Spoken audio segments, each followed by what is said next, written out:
Hello students, स्वागत है आप सभी का।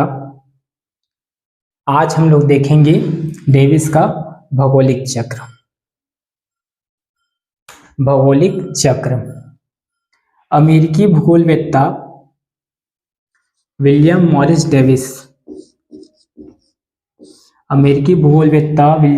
डेविस ने सन 1899 में इस सिद्धांत को दिया था। विलियम मॉरिस डेविस अमेरिका के भू आकृति विज्ञानी हैं, जिनको अमेरिकी भू आकृति विज्ञान के पिता के रूप में जाना जाता है।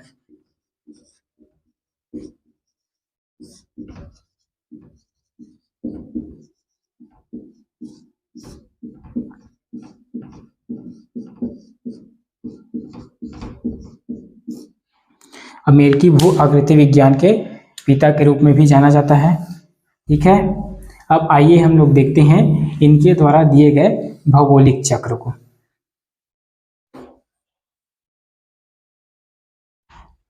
सबसे पहले हम ये देखते हैं कि डेविस महोदय ने अपने भौगोलिक चक्र में आखिर बताया किस बारे में है, किस बात के बारे में हमको जानकारी देना चाहता है। तो सर्वप्रथम आप लोग को मैं बता दूं कि जो डेविस महोदय हैं, उन्होंने अपने भौगोलिक चक्र जो दिया है सिद्धांत, उसमें उन्होंने बताया है कि जो कोई भी स्थलाकृति होती है, जैसे भूमि पर बने रहते हैं पर्वत, पठार, मैदान, है ना, कोई भी जो स्थलाकृतियां वो कैसे बनती है, किन किन प्रक्रियाओं से होकर गुजरती है, इसी के बारे में हमको इस सिद्धांत में बताया गया है।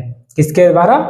डेविस महोदय के द्वारा, कि कोई भी जो स्थलाकृतियां हैं वे कैसे बनती हैं, किन किन प्रोसेस से होकर वे गुजरती हैं। इसको एक चक्र के माध्यम से उन्होंने समझाया है कि जो कोई भी स्थलाकृतियां हैं वे कैसे कैसे बनती हैं और पुनः कैसे वो फिर से क्या हो जाती हैं, समतल हो जाती है ना, अपने जो प्रारंभिक स्वरूप है उसमें क्या हो जाती है, फिर से परिवर्तित हो जाती है।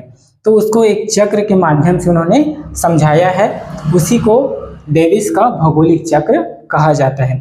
जैसे कि अगर कोई समतल क्या है, मैदान है, इसमें जो अंतर्जात बल होते हैं, है ना, अंतर्जात बल और जो अनेक और बाह्य कारक बल होते हैं, उनके कारण और अंतर्जात बल के कारण क्या होता है, मान लो जाए यहाँ पर्वत का निर्माण हो गया, अपलिपमेंट हो गया।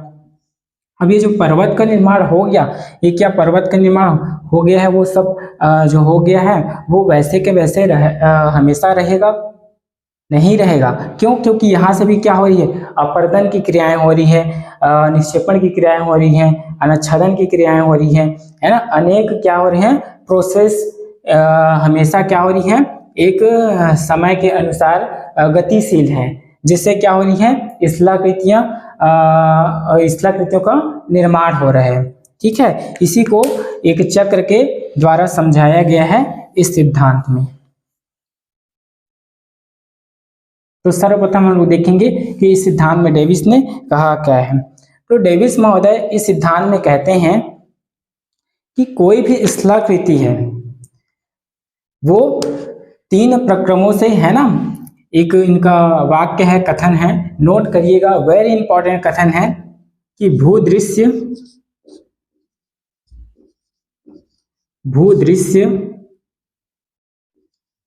संरचना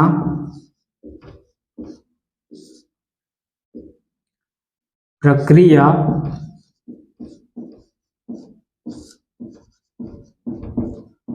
और समय के उत्पाद होते हैं,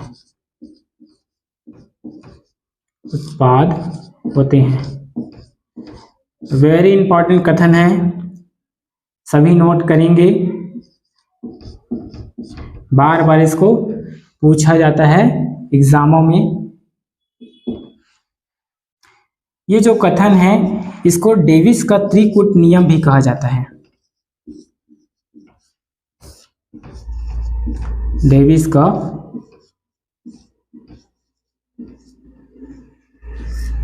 त्रिकूट नियम। यहाँ बोला क्या गया है कि कोई भी जो स्थलाकृतियां हैं, भूदृश्य है, वो किनसे संरचना, प्रक्रिया और समय के उत्पाद होते हैं। अर्थात संरचना, प्रक्रिया और समय है ना, तीनों से मिलकर क्या हो रहता है, कोई भी भूदृश्य बना रहता है। यह कथन है किसका, डेविस महोदय का। इसी को हम डेविस का त्रिकूट नियम के नाम से भी जानते हैं। तो आइए हम लोग देखते हैं डेविस का त्रिकूट नियम आखिर कहता क्या है। इन्होंने 3 बातों का जिक्र किया हुआ है अपने त्रिकूट नियम में। पहला है संरचना,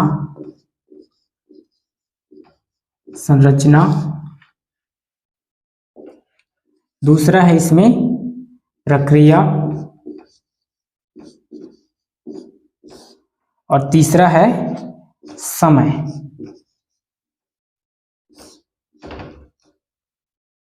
संरचना से तात्पर्य यहाँ पर डेविस महोदय के अनुसार किसी भी जो चट्टान का संरचनात्मक स्वरूप है, जैसे वो किन जैसे वलन, भ्रंशन इत्यादि, ये जो संरचनात्मक स्वरूप है, जैसे कोई भी चट्टान बना रहता है तो वलन से बना है, भ्रंशन से बना है, उसमें संरचनाएं होती है ना। तो उन संरचनाओं से तात्पर्य है संरचना से। और दूसरा में आता है इसमें प्रक्रिया से तात्पर्य यहाँ पर है किन प्रक्रियाओं द्वारा वो बना है, जैसे कि अपर्दन, अनच्छादन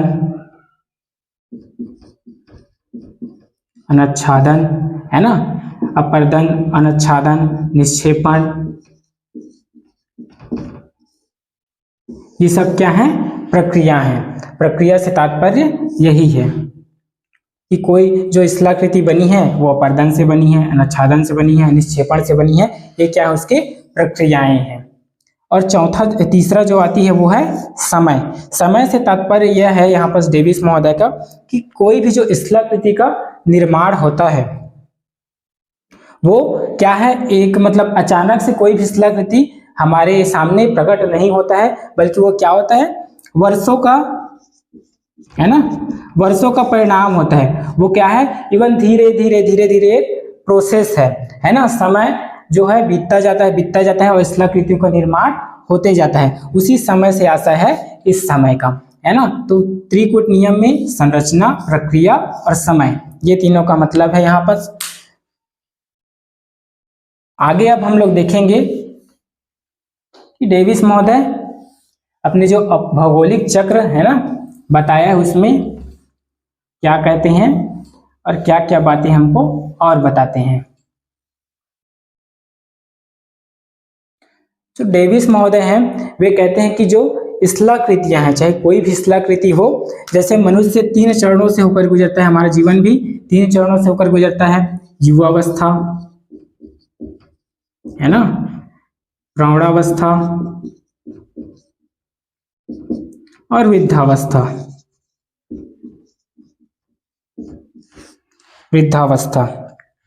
तो डेविस महोदय कहते हैं कि कोई भी जो स्थलाकृतियां हैं वो क्या है, इन 3 चरणों से होकर गुजरती है, चाहे वो कोई भी स्थलाकृति हो, ठीक है। तो आइए अब हम लोग देखते हैं इसमें 3 जो चरण बताए हैं स्थलाकृतियों के निर्माण के लिए। भौगोलिक चक्र में जो अपर्दन जो क्रिया है उसके लिए 3 चक्र डेविस महोदय के द्वारा हमको समझाया गया है। वो पहला है क्या, युवावस्था।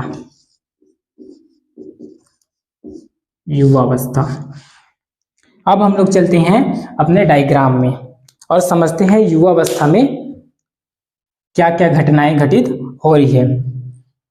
तो डेविस महोदय यहाँ पर युवावस्था है ना, तो डेविस महोदय कहते हैं कि युवावस्था में जो समतल भूमि है ना, उसमें क्या होती है, अंतर्जात बलों के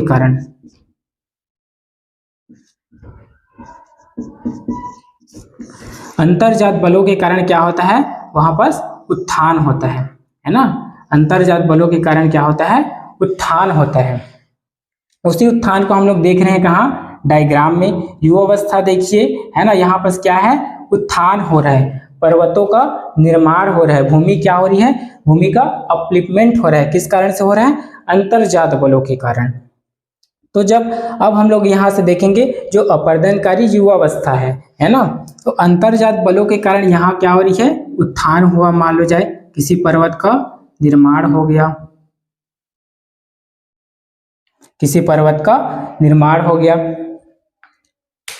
तो यहाँ क्या होगी, जो अपलिफ्टमेंट होती है वो सर्वाधिक होती है। जो युवावस्था होती है वहाँ जो उत्थान होता है वो सर्वाधिक होता है। अब जब उत्थान सर्वाधिक होगा तो यहाँ क्या होगा, ढाल भी सर्वाधिक हो जाएगा।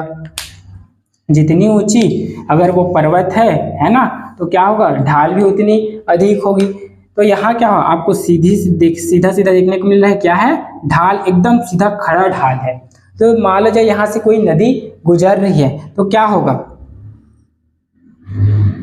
जो अपलिफ्टमेंट अधिक है और ढाल अधिक है, तो ढाल अधिक होने के कारण क्या होगा, ढाल अधिक होने के कारण जो नदी है ना, तो अब युवावस्था में हम लोग देखें ढाल अधिक हो जाने के कारण क्या हो जाती है,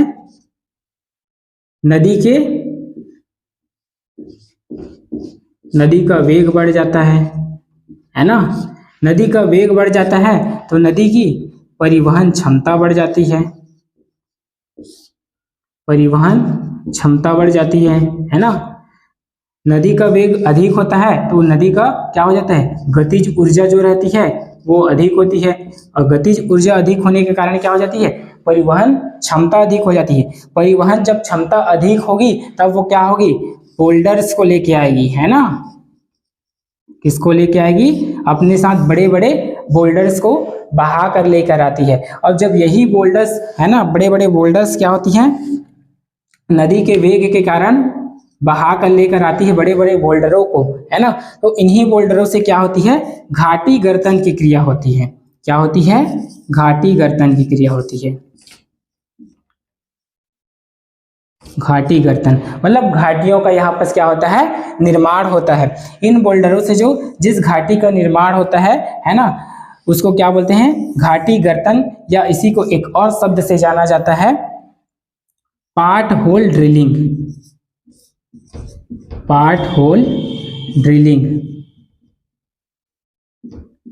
बार बार एग्जाम में पूछा जाता है, पार्ट होल ड्रिलिंग, है ना।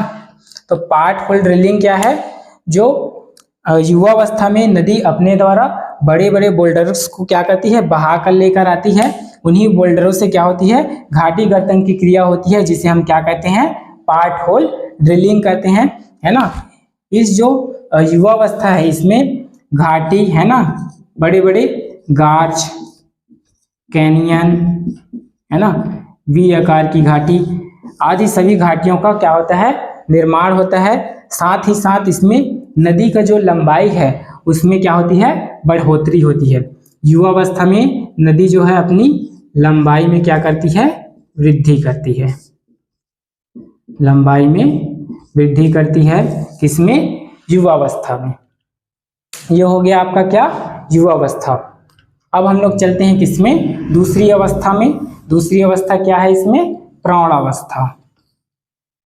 युवावस्था से क्या हो गया है, स्थलाकृति अब निकल चुका है, अब कहाँ प्रवेश करेगा, वो प्रौढ़ावस्था में प्रवेश करेगा।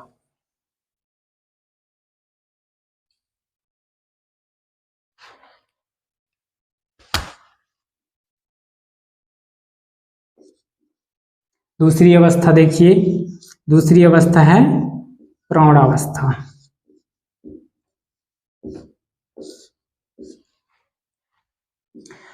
यहाँ हम लोग फिर से डायग्राम में आते हैं और प्रौढ़ावस्था में देखते हैं। प्रौढ़ावस्था में हमको क्या देखने को मिलता है, जैसे हमने क्या देख रहा था, युवावस्था। युवावस्था में क्या था, जो अपलिफ्टमेंट था एकदम खड़ी ढाल वाला था, जो पर्वतों का जो उत्थान था वो खड़ी ढाल वाला था, दिख ही रहे एकदम से ऐसे खड़ी ढाल है। लेकिन हम जैसे प्रौढ़ावस्था में आते हैं तो क्या हो जाता है, इसके ढाल में कमी देखने को मिलती है। हमको ढाल में क्या दिख रहा है, यहाँ पास देखो, है ना, कमी देखने को मिल रही है। तो ये है युवावस्था। युवावस्था में क्या हो जाती है, अपलिफ्टमेंट जो है कम हो जाती है ना, और जो है ढाल क्या हो जाती है, कम हो जाती है। तो सर्वप्रथम हम लोग देखेंगे ढाल का ही प्रभाव है, ढाल में कमी। अब इसी से रिलेट करना है आपको। अब ढाल में कमी हो गई तो नदी का जो वेग था युवावस्था में जितनी तीव्र गति से नदी बह रही थी युवावस्था में, उतनी तीव्र गति से बह पाएगी इसमें प्रौढ़ावस्था में नहीं बह पाएगी। क्यों? क्योंकि यहाँ पर ढाल क्या हो गया, युवावस्था की अपेक्षा कम हो गया। अब जब ढाल कम हो जाएगा तो क्या होगा, नदी का वेग कम हो जाएगा, है ना। अपेक्षाकृत नदी का वेग कम हो जाएगा। जब नदी का वेग कम हो जाएगा तो इसकी क्या हो जाएगी, गतिज ऊर्जा कम हो जाएगी। गतिज ऊर्जा कम हो जाएगी। अब जब गतिज ऊर्जा कम हो गई तो क्या होगा, परिवहन क्षमता बढ़ेगी कि घटेगी, परिवहन क्षमता भी क्या हो जाएगी, घट जाएगी। परिवहन क्षमता में कमी आ जाएगी, है ना। परिवहन क्षमता में कमी आ जाएगी तो हमको क्या देखने को मिलेगा, परिवहन क्षमता में कमी आ जाएगी तो ये क्या अपने साथ बोल्डर, बड़े बड़े बोल्डरों को क्या अपने साथ बहा कर ला सकती है, नहीं ला सकती है ना। परिवहन क्षमता में क्या हो गई है, कमी आ गई है। इसलिए यहाँ पर क्या होगा, पार्ट होल ड्रिलिंग नहीं होगा, है ना। घाटी गर्तन की क्रिया होती है लेकिन जैसे युवावस्था में अधिक मात्रा में हो रही थी घाटी गर्तन, घाटियों का निर्माण हो रहा था, उसकी गहराई में वृद्धि हो रही थी। जिस हिसाब से युवावस्था में हो रही थी उसके अपेक्षा क्या हो जाएगी, यहाँ कम हो जाएगी। घाटी बनेगा यहाँ भी लेकिन क्या बनेगी, यू आकार की घाटी, मतलब एकदम से खड़ी जो गहराई वाला घाटी होता है वे सभी घाटियों का क्या होगा, निर्माण नहीं होता। किसमें, युवावस्था में। आ रही है बात समझ। युवावस्था में क्या हो जाएगी, घाटी गर्तन की जो क्रिया है वो कम हो जाती है ना। और इसमें जो घाटी है वो क्या करती है, अपनी गहराई में वृद्धि ना करते हुए क्या करती है, अपनी चौड़ाई में वृद्धि करती है। घाटी क्या करती है, चौड़ाई में वृद्धि करती है। घाटी चौड़ाई में वृद्धि करती है। इसके साथ साथ ही हमने क्या देखा था, युवावस्था में जो नदी है अपनी क्या करती है, लंबाई में वृद्धि करती है, जबकि जो प्रौढ़ावस्था है इसमें क्या करती है, नदी भी अपने चौड़ाई में वृद्धि करती है। सभी बातों का ध्यान देंगे, बार बार एग्जाम में पूछा जाता है ये सब, है ना। नदी जो है नदी अपने चौड़ाई में वृद्धि किस अवस्था में करती है करके एग्जाम में बार बार आपको पूछा जाता है। तो किस अवस्था में करती है, प्रौढ़ावस्था में करती है, ठीक है। इसके अतिरिक्त और प्रौढ़ावस्था में कुछ कुछ बातें हैं जिनको हम लोग देखेंगे। जो प्रौढ़ावस्था में जैसे नदी प्रवेश करती है तो अपने साथ बोल्डर पत्थर तो बहाकर नहीं लाती है, लेकिन क्या करती है, जलोढ़ मिट्टियां बहाकर लेकर आती है। क्या करती है, जलोढ़ मिट्टी बहाकर लेकर आती है, किसमें, प्रौढ़ावस्था में, जिससे क्या होती है, जलोढ़ मैदान का निर्माण होता है। यहाँ पर क्या होगा, जलोढ़ मैदान का निर्माण होता है ना। जलोढ़ मैदान का निर्माण होता है। इसके अतिरिक्त नदी जो है अपनी चौड़ाई में वृद्धि करती है और प्राकृतिक तटबंधों का निर्माण करती है। प्राकृतिक तटबंधों का क्या करती है, निर्माण करती है। कौन सी अवस्था में, प्रौढ़ावस्था में, ठीक है। ये है प्रौढ़ावस्था। और तीसरी जो अवस्था इसमें अब हम लोग प्रवेश करेंगे, जो स्थलाकृति है, प्रौढ़ावस्था से निकलकर कौन सी अवस्था में जाएगी, वृद्धावस्था, है ना। तो आइए देखते हैं वृद्धावस्था। तो अब हम चलते हैं तीसरी अवस्था में। तीसरी अवस्था कौन सी है, वृद्धावस्था। वृद्धावस्था, वृद्धावस्था जो है नदी का अंतिम स्टेज होता है, लास्ट स्टेज होता है। इसमें हम लोग डायग्राम में चलते हैं। सर्वप्रथम देखते हैं क्या कि वृद्धावस्था में हम जैसे ही प्रवेश करते हैं, प्रौढ़ावस्था से निकलकर पहले युवावस्था देखिए, युवावस्था में ढाल क्या था, अत्यधिक तीव्र था।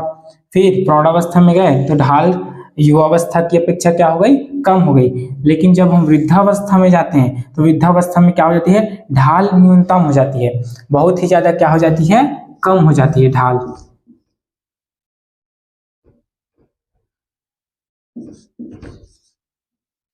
न्यूनतम ढाल देखने को मिलता है इसमें हमको, वृद्धावस्था में। अब जब ढाल न्यूनतम हो गई तो क्या हो जाएगी, इसमें ढाल न्यूनतम हो गई तो नदी का वेग भी क्या हो जाएगा, मंद हो जाएगा।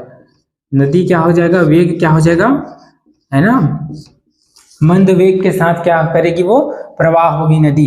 अब जब वेग ही कम हो जाएगा तो गतिज ऊर्जा तो ऑटोमेटिक कम हो जाएगी, गतिज ऊर्जा कम हो जाएगी तो परिवहन क्षमता कम होगी कि बढ़ेगी, परिवहन क्षमता भी क्या हो जाएगी, कम हो जाएगी, है ना। परिवहन क्षमता क्या हो जाएगी, बहुत ही कम हो जाएगी, है ना। परिवहन क्षमता बहुत ही कम हो जाएगी, जिससे क्या ये अपने साथ बोल्डर्स, पत्थर वगैरह को बहा कर ला सकती है क्या, परिवहन क्षमता कम हो गई तो नहीं ला सकती, है ना। इसलिए क्या होगी, यहाँ पर जो है घाटी गर्तन की क्रिया क्या हो जाती है, पूर्णतः समाप्त हो जाती है।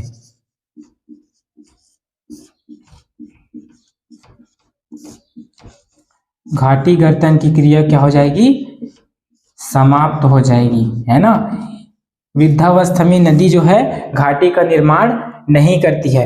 अब जब घाटी का निर्माण नहीं करती है तो, है ना, बोल्डर्स तो बहा कर ला नहीं रही हैं, तो घाटी का निर्माण नहीं हो रहा है, तो बोल्डर्स के अलावा ये क्या बहा कर लाएगी, परिवहन क्षमता कम हो गई, नदी का वेग क्या हो गया, मंद गति से हो गया, तो ये क्या करेंगी, अपने साथ जड़ोल मिट्टी बहा कर लेकर आएंगी, है ना। मिट्टियां बहा कर लेके आती है, छोटे छोटे बारीक मिट्टी, रेत के कण जिसको बोलते हैं, है ना, वे बहा कर लेकर आती हैं और यहाँ क्या करती हैं, एक समतल मैदान का निर्माण करती है ना।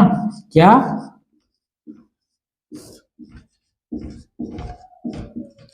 समतल मैदान का निर्माण करती है ना।